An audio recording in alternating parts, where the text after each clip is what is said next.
Let's talk about the grocery store for a second.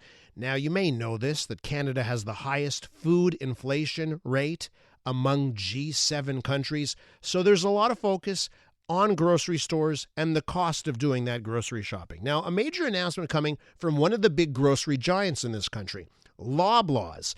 They have major expansion plans in the works. But what's interesting here is how they're expanding. What brands will be the focus of that expansion, and if it does have something to do with that food inflation rate. Let's go to Mike von Massow, a food economist and professor at the University of Guelph. He's on the line. Mike, welcome to the program.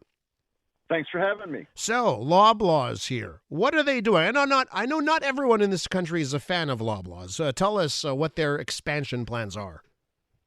Well, what they're talking about is they're building new stores, about 35 new stores. They will be in the discount banner. So in Quebec, that will mean the Maxi stores.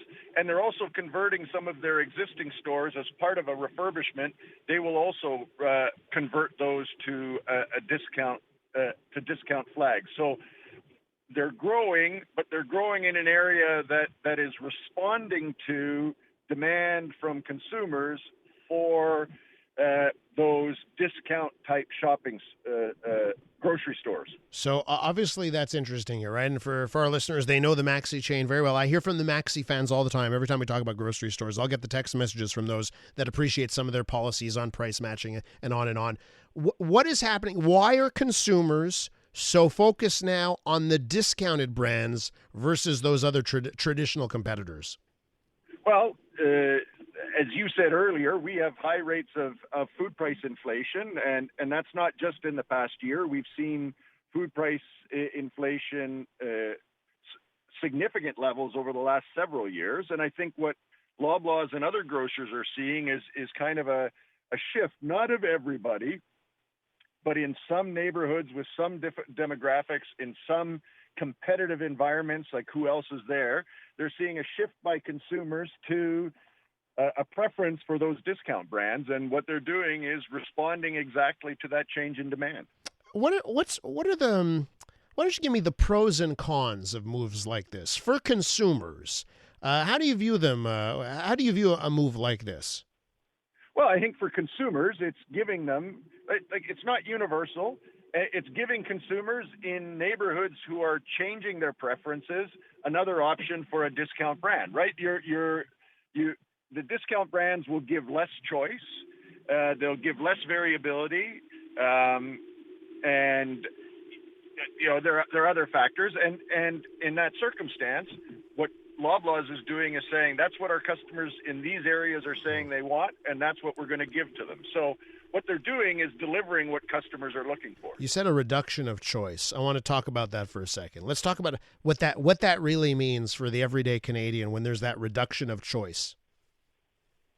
Well, choice isn't necessarily reflective of the fact that I want 18 different types of eggs to choose from, or I counted the other day in my grocery store 50 different kinds of mustard.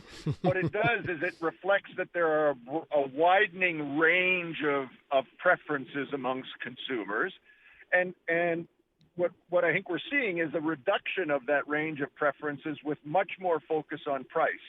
And so with that reduction, stores have to carry less inventory. They can offer cheaper prices, and therefore they are giving consumers what they want. Now, some consumers won't find the particular mustard they like. They won't find the type of eggs that they want. But in that circumstance, they'll go back to the traditional one. What we're saying is in these specific neighborhoods, in these specific markets, that there's a preference for these. You also have to think that I think more and more we're seeing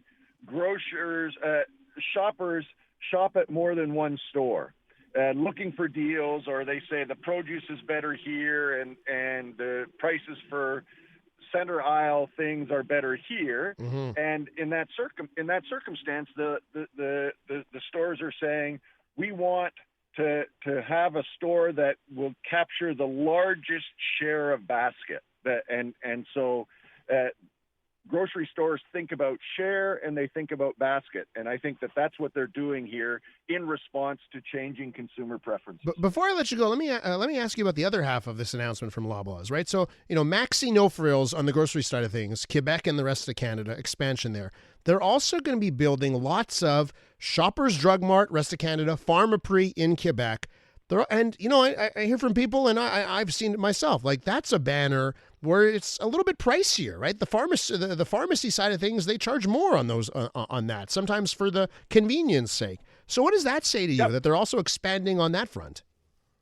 Well, I think if you look at the Canadian shopping experience, we have these big stores that you have to go to, and what the smaller pharmacies are offering is something that's walkable, where you can go pick up something that's convenient. As you say, there's margin in they're offering the food products to get you in to buy cosmetics and other things. I think that you're also seeing an expansion of the role of pharmacists. You're seeing an aging of the Canadian population, so more demand for medications. And what they're saying is there is demand for more pharmacy out there, and they're going to fill that.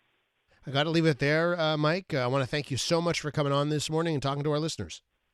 Well, thanks for having me, and have a great day. You too. That's Mike von Massow. He's a food economist and professor at the University of Guelph.